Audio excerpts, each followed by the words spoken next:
अस्सलाम वालेकुम नाज़रीन, मेरा नाम राना अदनान मुदस्सर है। बैरिया टाउन कराची में मैं काम करता हूँ रियल एस्टेट का। हमारे यूट्यूब चैनल से आप फेमिलियर होंगे, आप लोग ऑलरेडी भी वीडियोस मेरी देखते रहते हैं। बैरिया टाउन से मुतल्लिक़ मैं काम करता हूँ। अच्छा, बैरिया टाउन मुकम्मल तौर पर गैर कानूनी मनसूबा करार, और इस तरह की हेडलाइंस के साथ कुछ न्यूज़पेपर में कुछ ऐसी सुर्खियाँ हैं, ऐसी हेडलाइंस हैं, ये मैं आपको पढ़ के सुनाता हूँ और फिर ये सोशल मीडिया पे फ्लोट कर रही हैं, गर्दिश कर रही हैं ऐसी ख़बरें। तो इसके बारे में मैं कमेंट करूँगा और फिर अभी इसके प्रॉज एंड कॉन्स क्या हैं, आफ्टर इफ़ेक्ट्स क्या हैं, हमें क्या करना चाहिए, बैरिया टाउन का क्या रद्द अमल है और सुप्रीम कोर्ट की तरफ से क्या एक्शन रिएक्शन है, SBCA का क्या इसमें अमल दखल है, MDA मली डेवलपमेंट अथॉरिटी का क्या अमल दखल है, इन सारी चीज़ों पे हम बात करेंगे। तो जो शाह सुर्खी बनी हुई है अखबार के अंदर, उसमें लिखा हुआ बैरिया टाउन मुकम्मल गैर कानूनी मनसूबा करार, SBCA की जानिब से आज सुप्रीम कोर्ट में रिपोर्ट जमा करवाई जाएगी, जो कि नहीं करवाएगी आज। सुप्रीम कोर्ट ने डेट दे दी आगे और नेक्स्ट डेट पे सारी कार्रवाई सामने आएगी। 2015 में डिज़ाइन सेक्शन ने जारी NOC को 2017 में मनसूख कर दिया था। बैरिया कराची में की जाने वाली अरबों की सरमायाकारी डूब गई, मुतलका अफसरान। ठीक है, शहरियों के अरबों की सरमायाकारी डूबने में हर मुतलका इदारा बराबर का शरीक है। जी हाँ नाज़रीन, तो ये शाह सुर्खियाँ हैं, ये हेडलाइंस हैं जो कि एक निजी अखबार जिसका नाम मुकदमा अखबार है, जिसका शायद कभी आपने नाम भी नहीं सुना होगा, तो इस अखबार में छपा हुआ है और बैरिया टाउन से मुतल्लिक़ है। काफ़ी डिटेल्ड एक न्यूज़ है, ऊपर हेडलाइंस मिर्च मसाले भरपूर किस्म के लगा के इस खबर को खबर बनाया गया और फिर जो सस्ती शोहरत हासिल करने के लिए गालिबन लोग करते हैं वो चीज़ें की गई। अच्छा, इसमें कुछ फैक्ट एंड फिगर ऐसे लिखे हुए हैं जिनको मैंने जब कस्टमर की तरफ से इन चीज़ों को, इस न्यूज़ को और इस तरह की और BCO किस्म की जब ख़बरों को मौसूल किया, तो मैंने लाजिम समझा कि इस चीज़ को मैं आज के वीडियो टॉपिक में मैं डिस्कस करूं और आप तक अपना मौक़िफ़, यानी मेरा पॉइंट ऑफ व्यू क्या है, बैरिया टाउन की जानब से इसमें क्या रद्द अमल आएगा, या चीज़ें किस तरह से हो रही हैं, इन सब चीज़ों के ऊपर कमेंट करना मैंने लाजिम समझा। सबसे पहले तो बता दूं कि अभी NOC जो कैंसिल हुई है साल 2023 में, अभी रिसेंटली गुज़िश्ता हफ़्तों में हमने उसके ऊपर काफ़ी वीडियोज़ भी रिकॉर्ड की और आप तक पहुंचाई। SBCA यानी सिंध बिल्डिंग कंट्रोल अथॉरिटी की तरफ से बैरिया टाउन की फ़रोख्त और इश्तिहारात की, यानी एडवर्टाइज़ भी आप नहीं कर सकते और बेच भी नहीं सकते, इससे मुतल्लिक़ एक NOC थी, वो कैंसिल कर दी गई थी क्योंकि बैरिया टाउन ने कुछ अमाउंट थी जो कि जिसकी कमिटमेंट थी, जिसके चेक्स जा चुके थे सुप्रीम कोर्ट के ऑर्डर के मुताबिक, और बैरिया टाउन ने वो अमाउंट क्लियर नहीं करवाई थी, जिसमें तख़ीर हुई होगी। और फिर इन चेक्स के बाउंस होने के एवज़ हुआ क्या कि deputy director design section SBCA ने यहाँ पे बैरिया टाउन के ख़िलाफ़ और बैरिया टाउन यानी मलिक रियाज साहब के ख़िलाफ़ और उनके बेटे के ख़िलाफ़ यहाँ पे थाना गुलशन इकबाल में यहाँ पे लिखा हुआ FIR भी दर्ज करवाई है और फिर NOC भी कैंसिल हो गई और ये सारी चीज़ें सामने। इसकी तफसीलात जब मैंने पढ़ी हैं या जब मैं पढ़ता हूँ तो मेरे सामने एक दो चीज़ें आती हैं जिस पे कमेंट करना मैं लाजिम समझता हूँ। ये जो सबसे पहले NOC कैंसिलेशन है उसके ऊपर मैं बात कर देता हूँ, फिर इन ख़बरों की तरफ भी आते हैं। जो NOC कैंसिल की गई वो NOC का ताल्लुक सिर्फ यानी फ़रोख्त के फ्रेश अगर कोई चीज़ बैरिया टाउन फ़रोख्त करना चाहता तो वो नहीं कर सकेगा, और फिर अगर किसी चीज़ की मार्केटिंग करना चाहते हैं, इश्तिहारात वगैरह देना चाहते हैं तो वो नहीं देगा। ये सुप्रीम कोर्ट के डिसीजन के मुताबिक जो एक SBCA Sindh board of Sindh building control authority के अंदर जो जमा करवाए गए थे चेक्स, उसको बाउंस होने पे ये FIR भी हुई और इन लोगों ने उससे के एवज़ ये NOC भी कैंसिल किया। अच्छा, इसी तरह की ये सिर्फ बैरिया टाउन की NOC कैंसिल नहीं हुई, इस तरह और भी BCO हाउसिंग सोसाइटीज़ हैं जो कराची शहर में और इसके गिरदोनवा में, जिनकी ये SBCA इसी तरह ये इदारा उनकी NOCs भी कैंसिल करता है। लेकिन बैरिया टाउन क्योंकि हिट लिस्ट पे होता है, ज़रा टारगेट पे होता है, तो बैरिया टाउन की कोई भी ऐसी चीज़ या ख़बर मिले, लोग जिसे कहते हैं कि इंतज़ार में रहते हैं और फिर उसको हाईलाइट ज़रा और मिर्च मसाले लगा के किया जाता है, यानी नेगेटिविटी को ज़्यादा फैलाया जाता है। बैरिया टाउन की गफलत है, नो डाउट, इसमें बैरिया टाउन ने कोई मार्का नहीं मारा जिसके ऊपर मैं कहूँ कि बैरिया टाउन ने तो ये NOC कैंसिल करवा के, चेक बाउंस करवा के को बहुत ही अच्छा काम किया। ये बैरिया टाउन की गफलत है, नाअहली है बिल्कुल ऐसा नहीं होना चाहिए था, लेकिन ये हुआ है। और इसके अलावा ये जो मुकदमा अखबार के अंदर ये ख़बर छपी है, इसके अंदर ये भी लिखा गया कि बहरिया टाउन कराची की जानिब से तकरीबन 900 प्लॉटों पर तमीर की जाने वाली इमारतों के नक्शा जात की मंजूरी के लिए अथॉरिटी में यानी SBCA में केस जमा करवाया गया, जिसमें 150 गज़ के कमर्शियल प्लॉट के ऊपर भी बिल्डिंग बन रही है, 200 गज़ पे भी, 300 गज़, 500 गज़ और मुख्तलिफ साइज़ के जो प्लॉट्स हैं उसके ऊपर बिल्डिंग बन रही थी, जिसमें ऑब्वियसली पब्लिक सेल प्रोजेक्ट्स भी मौजूद हैं, जो हाई राइज प्रोजेक्ट्स हैं ऐसे भी हैं, और कुछ जो प्राइवेट लोग घर बनाते हैं तो ऐसे भी हैं। तो इसमें तो मैं बता दूं कि 900 से तो ज़ायद प्लॉट के ऊपर बिल्डिंग बन चुकी है। 900 नहीं, यहाँ पे तो मेरा ख्याल है कि इससे भी डबल फिगर होगा या उससे भी डबल। यहाँ पे तो हज़ारों की तादाद में अब मकानात भी और बिल्डिंग्स भी खड़ी हो रही हैं, जिसमें हाई राइज कमर्शियल बिल्डिंग्स भी होंगी और फिर जो छोटे साइज़ की 6 स्टोरी तक की बिल्डिंग है वो भी हैं, और फिर जो घर बन रहे हैं उनकी तादाद भी, यानी ये कई हज़ार होंगे, सिर्फ 900 नहीं है। ये यहाँ पे इन्फॉर्मेशन गलत है, तो ये मैं बताता चलूँ कि वो कई हज़ार होंगे। अच्छा, अब यहाँ पे एक चीज़ और लिखी गई कि बहरिया टाउन कराची की तकरीबन 16,000 एकड़ अराजी की कीमत ज़मीन के मालिकान को अदा नहीं की है, जो कि 4 खरब और 60 अरब रुपए है, जिसे सुप्रीम कोर्ट ऑफ पाकिस्तान के हुक्म के बावजूद ताहाल अदा नहीं किया गया। इसलिए मलिक रियाज अभी तक खुद बहरिया टाउन कराची की अराजी के मालिक नहीं है, तो वो किसी को, यानी किस तरह जो अलॉटीज़ हैं उनके नाम पे ऑनरशिप किस तरह मुंतकिल कर सकते हैं। तो ये काफ़ी क्रिटिकल सवाल है। देखें, यहाँ जिस लैंड का जिक्र होता है SBCA के अंदर, जिस लैंड का जिक्र होता है सुप्रीम कोर्ट के केस में, जिस लैंड का जिक्र होता है MDA के साथ केस में, जो क्लेम आता है वो आ रहा है 16,896 एकड़ अराजी का, यानी जिसका जिक्र इस अखबार के टुकड़े में भी, यानी इस खबर में भी लिखा हुआ है। तो मेरा सवाल ये है कि जब हम गूगल करते हैं कि बहरिया टाउन का कवर्ड एरिया कितना है, ये कॉमन सेंस भी है, लेकिन आप गूगल करके ज़रूर देखिएगा मेरी इस वीडियो को देखने के बाद, कि गूगल पे वाज़ह तौर पे लिखा हुआ कि बहरिया टाउन का कवर्ड एरिया 46,000 एकड़ है। ठीक है, 46,000 एकड़ एरिया बहरिया टाउन कवर कर चुका है, जो कि ऑलरेडी पुराना कवर्ड है, ये कोई नया नहीं है। 16,896 एकड़ जो ज़मीन है, इसका केस अलग है। अब याद रखिएगा, यहाँ पे मैं 3 कैटेगरी की ज़मीनें मैं आपके सामने रख रहा हूँ। सबसे पहली कैटेगरी 46,000 एकड़ रकबा, जो बहरिया टाउन ने ऑलरेडी कवर किया हुआ है, जिसके अंदर बहरिया टाउन के बहुत सारे इलाके आ रहे हैं जो कि लीगली भी क्लियर हैं और हर तरह की NOCs का उसके ऊपर कोई केस नहीं है ऐसा। दूसरा जो है वो कैटेगरी आ रही है जो 16,896 एकड़ जो कैटेगरी में आ रही है, वो अराजी जो कि क्लियर नहीं है, जिसके एवज़ वो पैसे देने थे, 460 बिलियन की अमाउंट थी, वो नहीं दी गई, और वो सुप्रीम कोर्ट में भी केस चल रहा है। खैर, सुप्रीम कोर्ट के ऑर्डर्स हैं, तो इसके एवज़ ऑब्वियसली बहरिया टाउन को देने भी पड़ेंगे और देने भी चाहिए, और वो ऑर्डर्स भी इतनी जल्दी तब्दील नहीं हो सकते। और उसके ऊपर ये जो NOCs का ताल्लुक है, उसका इस चीज़ से बिल्कुल नहीं है कि बहरिया टाउन से कोई चीज़ वापस ले ली जाएगी या कोई बहरिया टाउन को बिल्कुल डिमोलिश करके ज़ीरो कर दिया जाए, इस तरह का तज़किरा कहीं भी नहीं है, तो लिहाजा आप लोग परेशान ना हो। तीसरी कैटेगरी ज़मीन की वो है जो इल्लीगल लैंड थी, या वो एरिया जो आउट ऑफ बाउंड्री वॉल चला गया था। ये बाउंड्री वॉल बेसिकली बहरिया टाउन में किसने बनाई थी, किसके हुक्म पे बहरिया टाउन में ये बाउंड्री वॉल बनी गई थी, और फिर इल्लीगल लैंड डिक्लेयर किसने की थी। इनफैक्ट मैं आप लोगों को बताता चलूँ, जब सुप्रीम कोर्ट का केस चल रहा था बैक इन 2019, 2020, 2018 में, जो पुराना केस चल रहा है, जब इस केस के मुताबिक जब ये केस सुप्रीम कोर्ट में आया था, तो सुप्रीम कोर्ट के डिसीजन के मुताबिक उसमें जो भी प्रोसीडिंग्स हो रही थी, उस वक्त मुतलका जज साहिबान की तरफ से ये ऑर्डर थे कि सर्वे डिपार्टमेंट, सर्वे ऑफ पाकिस्तान, जो लैंड सर्वे करते हैं, ऑब्वियसली मुतलका इदारों को इन्वॉल्व किया गया, MDA को इन्वॉल्व किया गया, इसी तरह SBCA को इन्वॉल्व किया गया, और इन लोगों से रिकॉर्ड तलब किया गया बहरिया टाउन का कि कितना ऐसा एरिया है जो सुप्रीम कोर्ट के उस डॉक्यूमेंट में आज भी मौजूद है, वो नक्शाजात भी मौजूद होंगे। मेरे पास भी कुछ पुरानी या नई कुछ कॉपीज़ होंगी, इंशाल्लाह मैं आप लोगों के साथ वो भी शेयर करूंगा, लेकिन अलग वीडियो में। इस वीडियो की हद तक मैं ये आपको बताता चलूँ कि वो एरिया जो बाउंड्री वॉल लगाई गई थी, वो सुप्रीम कोर्ट के ऑर्डर्स के मुताबिक लगाई गई थी, सर्वे डिपार्टमेंट की रिपोर्ट के मुताबिक लगाई गई थी। वो बहरिया टाउन ने खुद सर्वे नहीं किया था, बहरिया टाउन ने खुद इस चीज़ का फैसला नहीं किया था कि यहाँ पे बाउंड्री वॉल लगा ली जाए, बहरिया टाउन ने खुद अपनी लैंड को इल्लीगल लैंड डिक्लेयर नहीं किया था।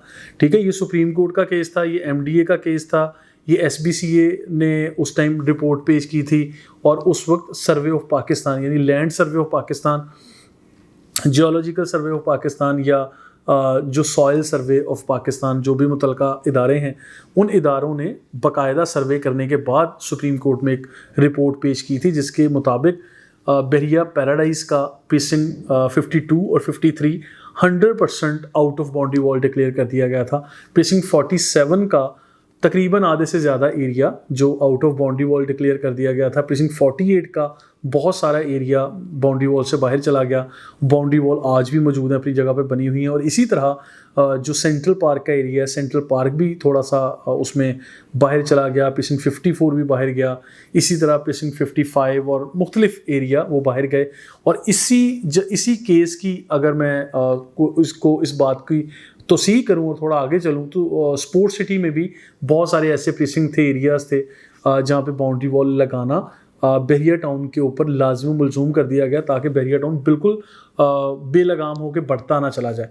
ठीक है, ये भी खदशात थे बहरिया टाउन के बारे में। ये कहा जाता था कि बहरिया टाउन को तो पूछने वाला कोई नहीं है, यहाँ की जो सूबाई हुकूमत है उसके साथ मिलकर बहरिया टाउन बहुत कुछ करने जा रहा है और अपनी मर्ज़ी से हर तरह की जो लैंड है उसको कवर करता जा रहा है। इस तरह की बहुत सारी खबरें थी। तो इसलिए भी सुप्रीम कोर्ट ने ऑर्डर्स दे के सर्वे डिपार्टमेंट की, जो सर्वे ऑफ पाकिस्तान डिपार्टमेंट की रिपोर्ट के मुताबिक जो ये बाउंड्री वॉल है उसका लगाना लाजिम समझा और आज तक वो बाउंड्री वॉल अपनी जगह पर लगी हुई है। उसके बाद एक कहानी आती है जब स्पोर्ट्स सिटी का कुछ एरिया डेवलप भी किया गया जो बाउंड्री वॉल के अंदर था। उस एरिया को हम लोग pricing 43, pricing 42, pricing 42A, pricing 40, pricing 41 और ये वाले एरियाज़ कहते हैं। और इसी तरह प्रीसिंग 33 का एरिया, प्रीसिंग 32 का एरिया, ये एरियाज़ पे भी बाउंड्री वॉल लगी हुई है।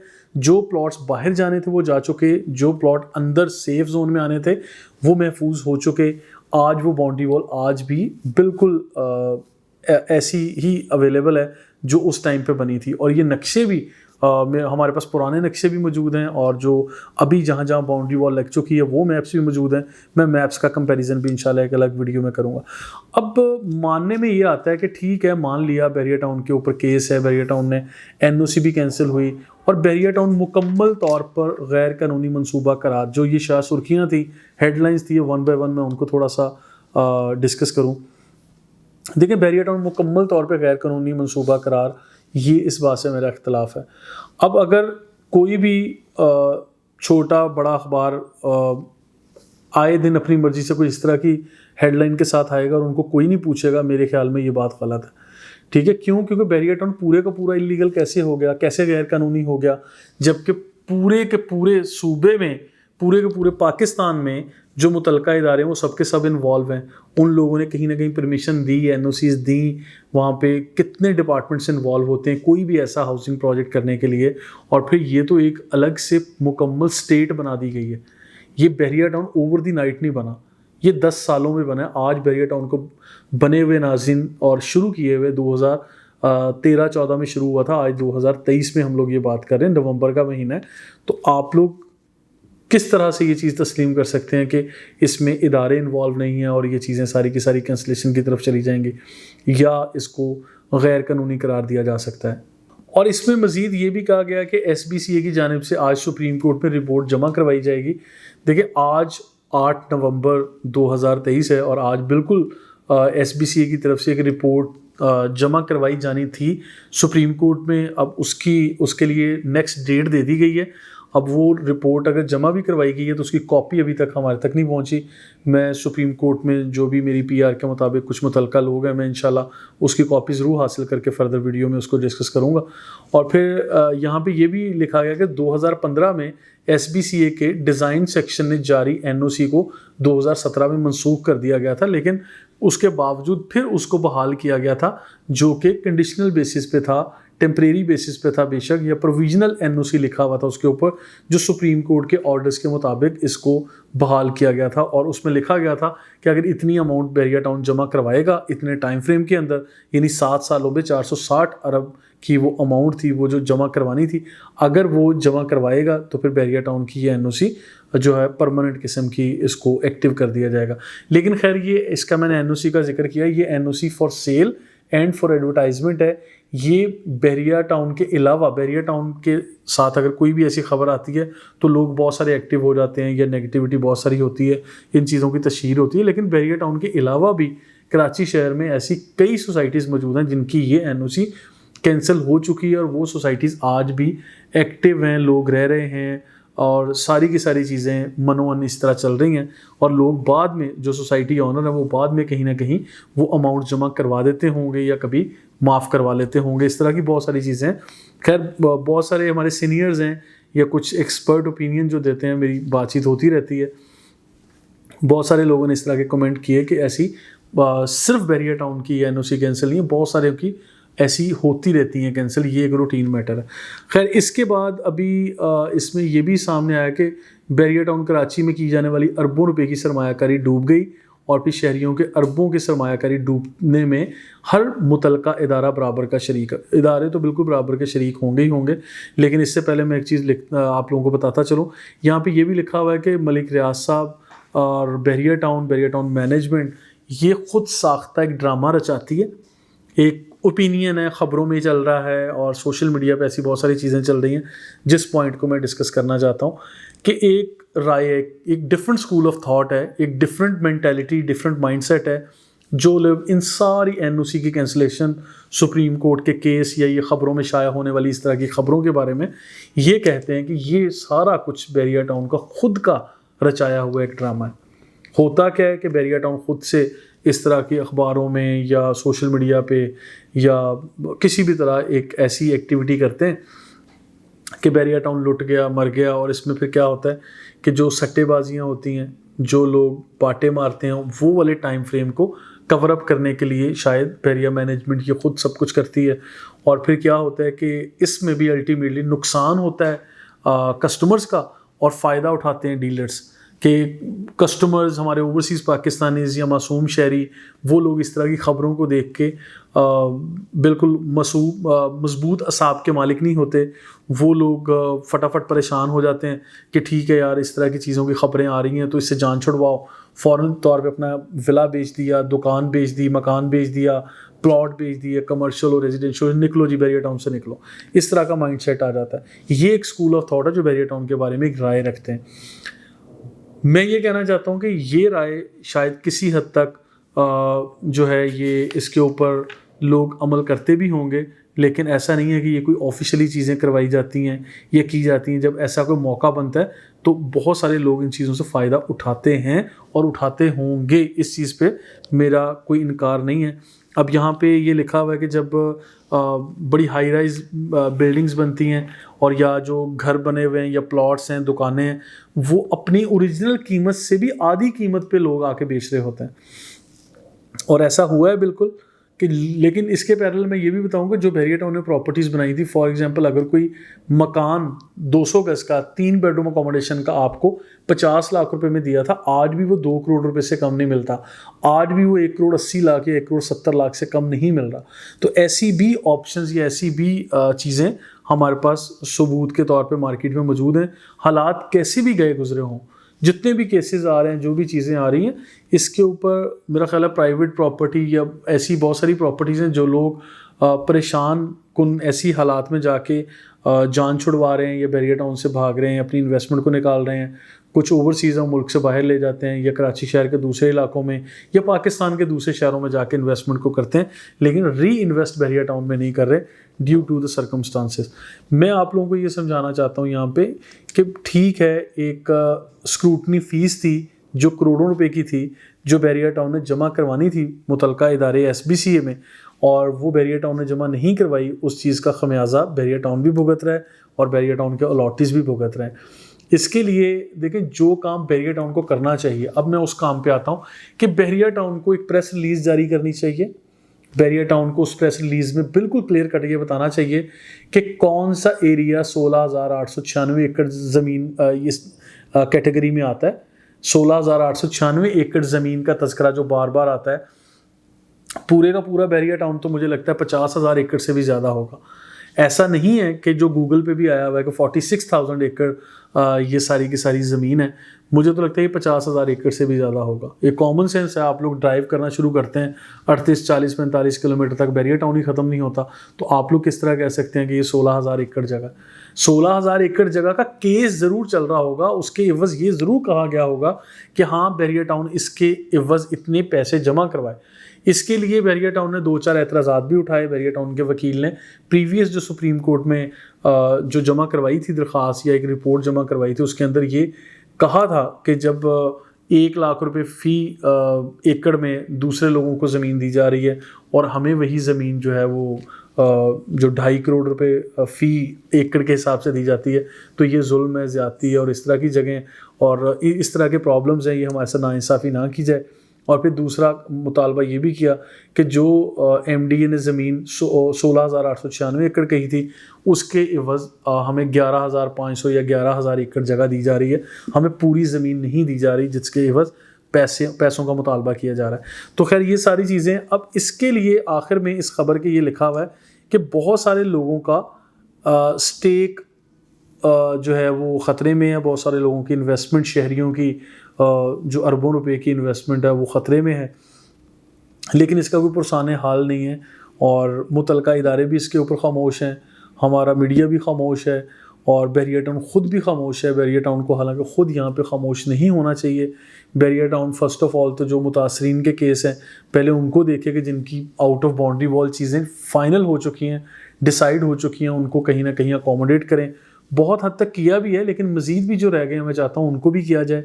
ये मेरा मुतालबा है, बैरियर टाउन मैनेजमेंट से मेरी रिक्वेस्ट भी है कि आप लोगों को जो बैरियर टाउन के मुतासिरीन की फ़हरिस्त में लोग आते हैं, बेशक उनका 125 गज़ का छोटा सा प्लॉट है, उनके पास प्रीसिंक्ट 23A के विला की फ़ाइल है या किसी भी तरह की कोई बड़ी या छोटी प्रॉपर्टी है, वो बाउंड्री वॉल से बाहर चली गई, उनको कहीं ना कहीं अकोमोडेट किया जाए। वो अब मुझे लगता है कि चंद 100 लोग रह गए होंगे, लेकिन उनको भी करना चाहिए। आज से पहले भी बैरियर टाउन ने किया है, ऐसा नहीं है कि ऑफ़र नहीं की गई या अकोमोडेट नहीं किया, लेकिन मज़ीद भी ये जो लोग रह गए उनको लाजमी करना चाहिए। इसके बाद मैं आगे चलता हूँ कि बैरियर टाउन की एक प्रेस रिलीज़ जारी करनी चाहिए जिसमें जो भी केस चल रहे हैं, जो एरिया क्लियर है, जो एरिया क्लियर नहीं है और जो एरिया बाउंड्री वॉल से बाहर चला गया, इन चीज़ों को उसके अंदर बिल्कुल वाज़िया करना चाहिए और बैरियर टाउन को जो ऑफिशियली क्लियर लैंड है उसके बारे में भी बताना चाहिए। फॉर एग्ज़ाम्पल अभी ये भी सवाल आते हैं कि ऐसे कौन से एरियाज़ हैं जो सबसे पहले जिनको बैरियर टाउन में लीज़ मिल जाएगी, और फिर वो कौन से एरियाज़ हैं जो लीज़ वाले जो अप्रूवल में नहीं आएंगे, और फिर वो कौन से एरियाज़ हैं जिनका ये 16,896 एकड़ ज़मीन के अंदर आ रहे हैं, और वो कौन से एरियाज़ हैं जो बाकी अगर टोटल 50,000 एकड़ जगह है बैरियर टाउन की, और वो कौन सा एरिया है जो बिल्कुल क्लियर लैंड है जिसके ऊपर बिल्कुल पीस ऑफ माइंड के साथ हम लोग बाइंग सेलिंग कर सकते हैं, जिसमें कोई परेशानी नहीं होगी। तो यानी इसमें मुख्तलिफ राय है, मुख्तलिफ स्कूल ऑफ थाट है, और जो एरिया बाउंड्री वॉल से बाहर जाना था वो तो नाज़रीन बिल्कुल क्लियर है। मैंने 3 कैटेगरीज़ को इसमें बयान किया। एक वो एरिया जो 50,000 एकड़ जगह तकरीबन जो बैरियर टाउन की है तकरीबन उसके अंदर आ रहा है, और फिर 16,896 एकड़ वो है जो केस जिसका चल रहा है सुप्रीम कोर्ट में, जिसके एवज़ ये NOC दी गई और जिसके एवज़ ये 460 अरब रुपए का अमाउंट भी देना था, और फिर NOC भी वक्ती तौर पे कैंसिल हुई, बैरियर टाउन ने कहीं पेमेंट रोक दी, और फिर ये जो FIR वगैरह भी हुई है। और वो एरिया जो बाउंड्री वॉल से बाहर होना था वो इलीगल लैंड है, वो तो बिल्कुल ही क्लियर है। अब ये तीनों पॉइंट को अलग अलग डिस्कस किया, लेकिन मेरी ये रिक्वेस्ट है बैरियर टाउन मैनेजमेंट से कि बैरियर टाउन मैनेजमेंट को इनफैक्ट इन चीज़ों के ऊपर कमेंट करना चाहिए, ताकि हमारे इन्वेस्टर्स पुरसकून होकर बैठ जाएं, ताकि हमारे कस्टमर्स, हमारे वो मासूम शहरी, हमारे ओवरसीज़ पाकिस्तानीज़, वो लोग जिनका ट्रस्ट मलिक साहब आप पर है, जिनका ट्रस्ट मलिक अली रियाज साहब आप पर है, बैरियर टाउन पर है, और बैरियर टाउन के इदारे पर है, जिन लोगों ने सिर्फ कराची में नहीं बल्कि लाहौर में, इस्लामाबाद में, पिंडी में, जहाँ कहीं भी आप लोगों ने बैरियर टाउन का नाम लिया, आपने सिर्फ एक बोर्ड लगाया और हमारे ओवरसीज़ पाकिस्तानी वहाँ इन्वेस्टमेंट करने के लिए आ गए। ठीक है, और आइंदा भी आते रहेंगे, लेकिन ये कुछ ऐसे पॉइंट्स हैं, ऐसे सवालात हैं जिसको क्लियर करना आपके लिए लाजिम हो चुका है। मैं ये समझता हूँ कि बैरिया टाउन की जानिब से क्लियर कट एक प्रेस रिलीज़ आनी चाहिए जिसमें ये बहुत सारे सवाल हैं जिनके जवाबात मिलने चाहिए। अब बैरिया टाउन का शायद कोई ऐसा इदारा या कोई ऐसा पॉइंट ऑफ व्यू मौक़िफ़ क्लियर करने वाला कोई अथॉरिटी शायद अभी एक्टिव नहीं है। मेरी ये रिक्वेस्ट है, मैं बार बार रिक्वेस्ट कर रहा हूँ कि ऐसी अथॉरिटी होनी चाहिए जो इन सारे सवालों का जवाब दे, क्योंकि अगर ये सोशल मीडिया पे सवाल उठते रहेंगे तो नेगेटिविटी क्रिएट होती रहेगी। नेगेटिविटी क्रिएट होगी तो बैरिया टाउन की रियल एस्टेट मार्केट में सन्नाटे छाते रहेंगे। अभी तो बैरिया टाउन की मार्केट जो सन्नाटा आया हुआ है उसमें बैरिया टाउन की जो अपनी गलतियाँ वो भी शामिल हैं। बल्कि इस पर मैंने एक वीडियो रिकॉर्ड की थी जिसमें बताया था आउटर फैक्टर और इनर फैक्टर्स, यानी बैरिया टाउन की अपनी गलतियाँ कितनी हैं जिसकी वजह से बैरिया टाउन की रियल एस्टेट मार्केट और बैरिया टाउन ओवरऑल जो जिसमें रिहायशी तंग होते हैं या स्टेक होल्डर्स, यहाँ पे काम करने वाले बिल्डर्स, डेवलपर्स परेशान होते हैं। तो जो कंप्लेंट्स बैरिया टाउन से इस वीडियो में मैंने वो भी जिक्र किया था और फिर वो भी तज़किरा किया जो आउटर फैक्टर्स हैं जिसमें बैरिया टाउन का कोई कसूर नहीं है। फॉर एग्जांपल डॉलर का बढ़ना, महंगाई का होना, गवर्नमेंट का स्टेबल ना होना, तो इस तरह के बहुत सारे वो रीजंस भी हैं। तो खैर जब इंटरनेशनल लेवल पे ओवरऑल चीज़ें डिस्टर्ब हो रही होती हैं तो उसका इम्पैक्ट कहीं ना कहीं पाकिस्तान पर भी आता है। जब पाकिस्तान में आएगा तो फिर वो ओवरऑल इम्पैक्ट बैरिया टाउन पर तो लाजिम मुलजूम आएगा।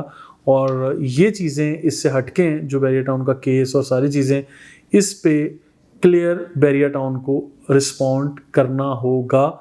ये लाजमी मुलजूम हो चुका है, इट्स नीड ऑफ टाइम।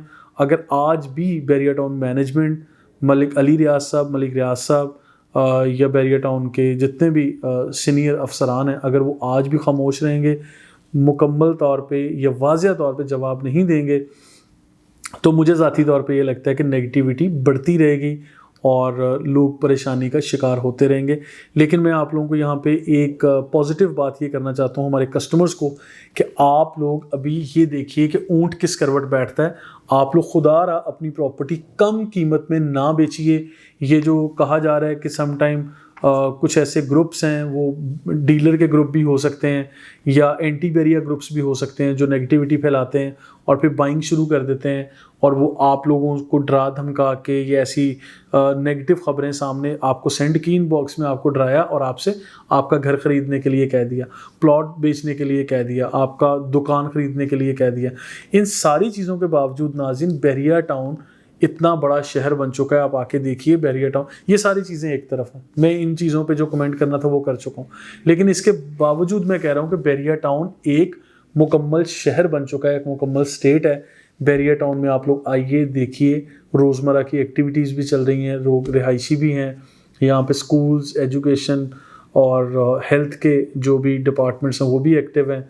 इसके अलावा जो कमर्शियल एरियाज़ हैं वो भी एक्टिव हैं।